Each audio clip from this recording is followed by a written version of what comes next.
చంద్రబాబు నాయుడు గారు నిన్న చిత్తూరు జిల్లాకెళ్లారు. పెన్షన్ల పంపిణీ కార్యక్రమంలో పార్టిసిపేట్ చేయడం కోసం. ప్రతి నెల మొదటి తారీఖు ఆయన ఏదో జిల్లాకెళ్ళి, ఏదో ఒక కుటుంబం దగ్గరికెళ్ళి పెన్షన్ల పంపిణీ చేస్తున్నారు. దానిలో భాగంగా నిన్న చిత్తూరు జిల్లా గంగాధర నెల్లూరు నియోజకవర్గానికెళ్ళి అక్కడ కార్యక్రమంలో పార్టిసిపేట్ చేశారు. ఆ తర్వాత కార్యకర్తల సమావేశంలో ఆయన చేసిన వ్యాఖ్యలు కలకలం రేపుతున్నాయి. కార్యకర్తల సమావేశంలో ఆయన మాట్లాడిన మాట, వైఎస్ఆర్ కాంగ్రెస్ పార్టీకి సంబంధించిన నాయకులకు ఎవరూ కూడా సాయం చేయొద్దు. వైసీపీ వాళ్ళకి ఎవరైతే హెల్ప్ చేస్తారో వాళ్ళు పాముకు పాలు పోసి పెంచినట్లే అవుతుంది. కాబట్టి వాళ్ళకి ఎట్టి పరిస్థితుల్లోనూ సాయం చేయొద్దు. అలా చేశారు అని ఎవరి గురించి తెలిస్తే సహించను తరహా వ్యాఖ్యల్ని చంద్రబాబు నాయుడు గారు చేశారు. ఇది చంద్రబాబు నాయుడు గారికి సంబంధించిన పొలిటికల్ ప్రొఫైల్ చూసిన వాళ్ళకు ఆశ్చర్యాన్ని కలిగిస్తుంది. పైగా ఆయన ముఖ్యమంత్రిగా ఉండి వైసీపీ వాళ్ళకు పనులు చేయొద్దు అంటే, వైసీపీ వాళ్ళు ఏమైనా ఇల్లీగల్ పనులు అడిగితే చేయొద్దా? వైసీపీ వాళ్ళు అర్హత ఉండి కూడా ప్రభుత్వానికి సంబంధించిన పనులు అడిగితే చేయొద్దా? లేకపోతే వైఎస్ఆర్ కాంగ్రెస్ పార్టీకి సంబంధించిన వాళ్ళకి ఈ ప్రభుత్వంలో ఏం పనులు జరగొద్దా, చేయొద్దా? ఏమనుకుంటున్నారు ముఖ్యమంత్రి అనేది ఒక సందిగ్ధంగా కనపడుతోంది. వైసీపీ నాయకులు గతంలో అక్రమాలు చేశారు అని ఆరోపణలు చేస్తూ వచ్చారు. ఇప్పుడు తెలుగుదేశం పార్టీ అధికారంలో ఉంది. తెలుగుదేశం పార్టీ అధికారంలో ఉన్న తర్వాత తెలుగుదేశం పార్టీ దగ్గరికి వచ్చి పనులు అడుగుతున్న వైసీపీ నాయకులు ఎవరు? ఎటువంటి పనులు అడుగుతున్నారు? వైసీపీ నాయకులు ఒక పెన్షన్ ఇప్పించండి అంటే ఇప్పించొద్దు అని చంద్రబాబు నాయుడు గారు చెప్పదలుచుకున్నారా? వైసీపీ నాయకులు ఒక సాధారణ కార్యకర్తకు, సాధారణ ప్రజలకు ఎవరికో కష్టం వచ్చింది, సాయం చేయండి ప్రభుత్వం వైపు నుంచి వస్తే, ప్రభుత్వం వైపు నుంచి అని అంటే అటువంటి సాయం చేయొద్దు అని చెప్పదలుచుకున్నారా? లేదా వైసీపీ నాయకులు మాకు మైనింగ్‌లోనో, శాండ్‌లోనో, ఇంకో దాంట్లోనో షేర్ ఇవ్వండి, వాటా ఇవ్వండి అని వస్తే వాళ్ళని ఎంకరేజ్ చేయకండి అని చెప్పదలుచుకున్నారా? మూడోదైతే డెఫినిట్‌గా ఎంకరేజ్ చేయాల్సిన అవసరం లేదు.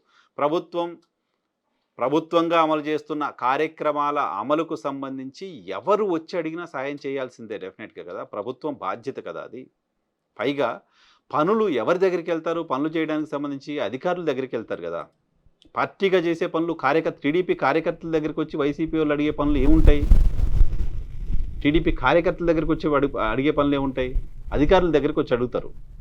అధికారులు అటువంటి పనులు చేయాలా లేదా? లీగల్‌గా చట్ట ప్రకారం ఉందా లేదా? చూసి చేయాలి అధికారులు.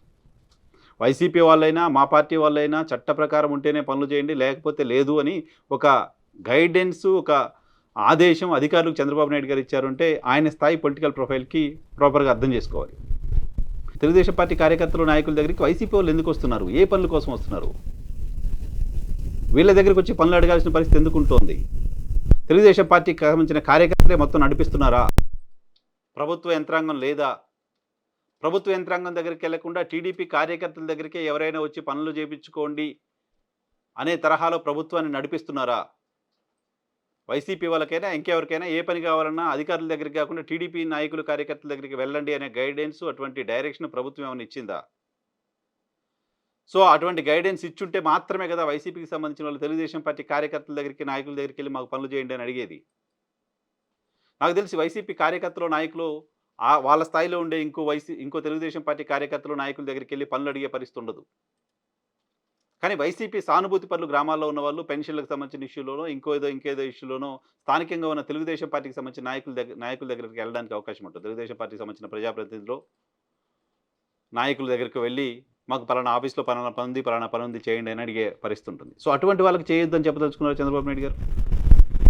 సో సూపర్ 6 అమలులో భాగంగా కొత్త పథకాన్ని ఏమైనా తీసుకొచ్చారా? వైఎస్ఆర్ కాంగ్రెస్ పార్టీకి ఆంధ్రప్రదేశ్‌లో ఒక 40% మంది ప్రజలు ఓట్లేశారు. ఈ 40% మందికి మనం ఏమి ఇవ్వకుండా పోతే మిగతా డబ్బులతో 60% మందికి ఇవ్వచ్చు అని అనుకుంటున్నారా? ముఖ్యమంత్రి ఉద్దేశ్యం ఏంటి అనేది అర్థం కాకుండా ఉంది. ముఖ్యమంత్రి ఉద్దేశ్యం ఏదైనా ఆయన చేసిన వ్యాఖ్యలు ఖచ్చితంగా సమర్థనీయం కాదు ఎవరికైనా. పైగా వైసీపీ ఇప్పుడు దాన్ని ఎలా క్యాంపెయిన్ చేసుకుంటుంది? వైసీపీ ఏం చెప్పుకుంటుంది? మేము మా హయాంలో మా ముఖ్యమంత్రి జగన్మోహన్ రెడ్డి పదే చెప్పిన మాట, ఎన్నికల ముందు చెప్పిన మాట, అంతకుముందు కూడా చెప్తూ వస్తున్నమాట, మేము కులం చూడం, మేము మతం చూడం, మేము ప్రాంతం చూడం, మేము వర్గం చూడం, మేము పార్టీ చూడం. అర్హత ఉన్న వాళ్ళందరికీ సంక్షేమ కార్యక్రమాలను అమలు చేస్తున్నాం, వాళ్ళందరికీ ఇస్తున్నాం అని వైఎస్ఆర్ కాంగ్రెస్ పార్టీ అధినేత జగన్మోహన్ రెడ్డి చెప్తూ వచ్చారు. బట్ చంద్రబాబు నాయుడు గారేమో వైసీపీకి సంబంధించిన వాళ్ళు వస్తే పనులు చేయకండి అని చెప్తున్నారు. చూడండి కంపారిజన్ ఎలా ఉందో మా నాయకుడికి, ప్రస్తుత నాయకుడికి అంటూ వైఎస్ఆర్ కాంగ్రెస్ పార్టీ క్యాంపెయిన్ మొదలుపెట్టింది. సో వైసీపీ అటువంటి క్యాంపెయిన్ మొదలుపెట్టే అవకాశాన్ని చంద్రబాబు నాయుడు గారు ఇచ్చారు. ఇటీవల కాలంలో చంద్రబాబు నాయుడు గారి పైన తెలుగుదేశం పార్టీకి సంబంధించిన సోషల్ మీడియాలో నెగిటివ్ కామెంట్స్ వస్తున్నాయి. ప్రభుత్వం సరిగా పట్టించుకోవట్లేదు, మమ్మల్ని పట్టించుకోవట్లేదు, పార్టీ కార్యకర్తలను పట్టించుకోవట్లేదు, వేరే వాళ్ళకే పనులు చేస్తోంది లాంటి విమర్శ సోషల్ మీడియాలో తెలుగుదేశం పార్టీ పైన వస్తోంది.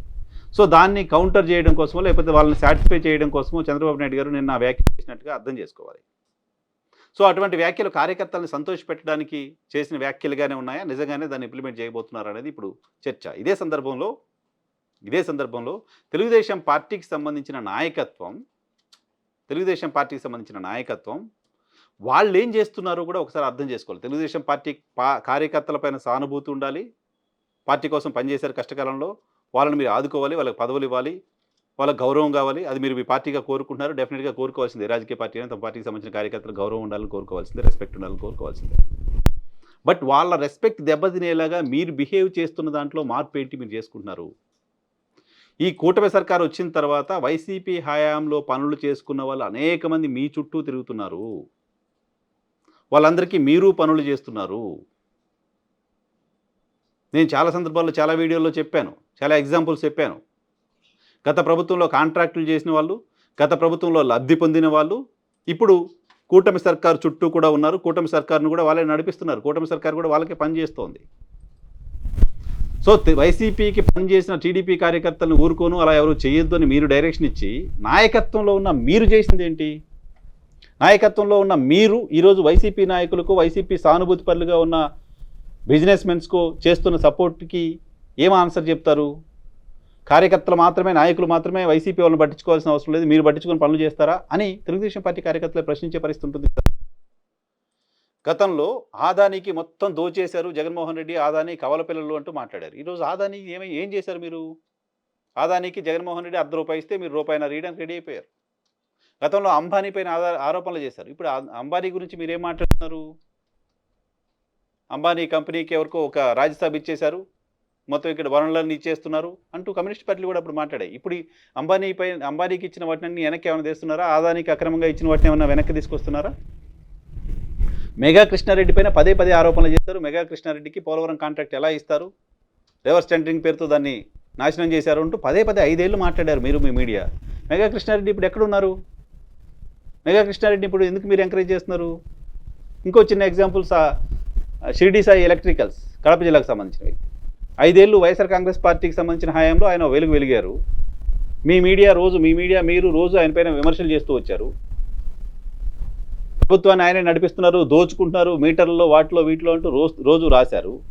ఇప్పుడు ఓ తెలుగుదేశం పార్టీ కార్యకర్త నాతో చెప్పిన మాట, మేము అధికారంలోకి వచ్చిన తర్వాత మొదటి 100 రోజుల్లో కనీసం 40 సార్లు మా బాస్ని షిరిడి సాయి ఎలక్ట్రికల్స్ ఓనర్ కలిశారు అని. నిజమో కాదో వాళ్ళే చెప్పుకోవాలి. మీ పార్టీకి సంబంధించిన కార్యకర్తలే మాట్లాడుకుంటున్నారు అది. సో నాయకత్వం కూడా మారాల్సిన అవసరం ఉంటుంది కదా. మీరు నాయకత్వంగా బిజినెస్ స్థాయిలో పెద్ద వాళ్ళతో మీరు అప్పుడున్న వాళ్ళకి ఇప్పుడు పనులు చేసుకుంటూ వాళ్ళని ఎంకరేజ్ చేస్తూ ఉండొచ్చు. కింది స్థాయి కార్యకర్తలు మాత్రం మీరు దూరంగా ఉండండి, వాళ్ళకి ఏం పనులు చేయకండి అని చెప్తే ఎలా సమర్థనీయం? ఈ విషయంలో మీరు మీ పార్టీకి సంబంధించిన కార్యకర్తలకు కూడా ఆన్సర్ చెప్పాల్సిన అవసరం ఉంటుంది. బట్ వీగే సీనియర్ పొలిటీషియన్ చంద్రబాబు నాయుడు గారు లాంటి వ్యక్తి వాళ్ళకు పనులు చేయొద్దు అంటే వాళ్ళు అడిగే పనులు ఏంటి? వాళ్ళకు ఇల్లీగల్ పనులు ఏమన్నా వచ్చి అడిగితే చేయకండి అని చెప్పినా కాస్త గౌరవంగా ఉండేది. వాళ్ళు ప్రజలకు సంబంధించిన పనులపైన వస్తే కూడా చేయకండి అని చెప్తే మాత్రం ఖచ్చితంగా సరైనది కాదు. తెలుగుదేశం పార్టీకి సంబంధించిన ప్రజాప్రతినిధులు ఎక్కువ ఉన్నారు కాబట్టి ఇంకో రాజకీయ పార్టీకి సంబంధించిన వాళ్ళు ఎవరైనా సమస్యలపైన వచ్చి పని చేస్తే ఇక్కడ ప్రజలకు మంచి జరుగుతుందని అడుగుతారు. కమ్యూనిస్ట్ పార్టీలు ఈ రాష్ట్రంలో ఎప్పుడు అధికారంలో లేవు. సో కమ్యూనిస్ట్ పార్టీలు కూడా వచ్చి అధికారంలో ఉన్న పార్టీలను అడుగుతూ ఉంటాయి, వాళ్ళకి చేయొద్దా? కాంగ్రెస్ పార్టీ అధికారంలో లేదు, కాంగ్రెస్ పార్టీకి సంబంధించిన నాయకులు కూడా వచ్చి తెలుగుదేశం పార్టీకి సంబంధించిన స్థానిక ప్రజాప్రతినిధులు ఎవరో ఉంటే వాళ్ళని కలిసి ఏదో పని చేయండి అంటారు, చేయొద్దా? సో వైఎస్ఆర్ కాంగ్రెస్ పార్టీ కూడా ప్రతిపక్ష హోదా లేకపోవడం విషయం పక్కన పెట్టింది. ఆంధ్రప్రదేశ్ రాష్ట్రంలో ఉన్న ప్రిన్సిపల్ ప్రతిపక్ష పార్టీ వైఎస్ఆర్ కాంగ్రెస్ పార్టీకి సంబంధించిన నాయకులు వచ్చి మీ జిల్లాకు సంబంధించిన మంత్రినో, ఓ జిల్లాకు సంబంధించిన ఎమ్మెల్యేనో కలిసి ఇగో మా గ్రామంలో ఈ సమస్య ఉంది, మా ప్రాంతంలో ఈ సమస్య ఉంది, పరిష్కారం చేయండి అంటే చేయొద్దా? సో అప్పుడు ఎటువంటి డైరెక్షన్ ఇచ్చినట్టు మీరు? వైసీపీకి సంబంధించిన నాయకులైనా, ఇంకే రాజకీయ పార్టీకి సంబంధించిన నాయకులైనా ప్రజల సమస్యలపైన వచ్చినప్పుడు స్పందించండి తప్ప వ్యక్తిగత లాభాల కోసం వచ్చినప్పుడు స్పందించకండి అని చంద్రబాబు నాయుడు గారు చెప్పుంటే బాగుండేది. బహుశా చంద్రబాబు నాయుడు గారి ఉద్దేశం అదేనేమో తెలియదు. బట్ ఆ మాట ఆయన మాట్లాడి ఉండాల్సింది. అలా కాకుండా వాళ్ళు వస్తే పనులు చేయొద్దు అంటే ఏంటి? ఒక రైవల్టీని క్రింది స్థాయి వరకు, గ్రామ స్థాయి వరకు పెంచి పోషించి గోడలు కట్టేస్తున్నారా? సో ఇది ఖచ్చితంగా చంద్రబాబు నాయుడు గారి స్థాయిలో చంద్రబాబు నాయుడు గారు లాంటి వ్యక్తి ఇవ్వాల్సిన స్టేట్మెంట్ కాదు. ఆ స్టేట్మెంట్ పైన తెలుగుదేశం పార్టీ కూడా ఇవ్వాల్సిన అవసరం ఉంది. పైగా ఇప్పుడు మీరు ఆ స్టేట్మెంట్ ఇచ్చింది ప్రభుత్వంగా ఇచ్చిన స్టేట్మెంటా, పార్టీగా ఇచ్చిన స్టేట్మెంటా? మీ ప్రభుత్వంలో 3 పార్టీలు ఉన్నాయి. సో మిగతా పార్టీలు వాళ్ళ దగ్గర కూడా ఎవరు వెళ్ళకూడదు. భారతీయ జనతా పార్టీ కూడా అదే డైరెక్షన్ ఫాలో అవుతుందా? జనసేన పార్టీ కూడా అదే డైరెక్షన్ ఫాలో అవుతుందా? జనసేన దగ్గర కూడా ఎవరు ప్రజల సమస్యలపైన పోకూడదా? బీజేపీ దగ్గరికి ఎవరు ప్రజల సమస్యలపైన పోకూడదా? సో కార్యకర్తల్లో కోపం ఉంది. కార్యకర్తలు అసంతృప్తిగా ఉన్నారు. వాళ్ళని సాటిస్ఫై చేయాలి కాబట్టి ఏదో ఒక స్టేట్మెంట్ ఇచ్చేద్దాం అనుకుంటే, ఆ స్టేట్మెంట్ డెఫినిట్‌గా బూమ్‌రాంగ్ తరహా స్టేట్మెంట్‌గానే చూడాలి. చంద్రబాబు నాయుడు గారికి సంబంధించిన ఆ వ్యాఖ్యలు ఏమాత్రం కూడా ఆయనకు శోభనిచ్చేవి కాదు. దీనిపైన తెలుగుదేశం పార్టీ వైపు నుంచి ఒక వివరణ రాకపోతే, ఆ పార్టీ కేవలం ఆ పార్టీకి సంబంధించిన వాళ్ళ కోసం పనిచేస్తుంది తప్ప, మొత్తం రాష్ట్రంలోని అన్ని వర్గాల కోసం పనిచేయట్లేదు అని ఎవరైనా అనుకోవడానికి సంబంధించిన ఆస్కారం ఉంటుంది.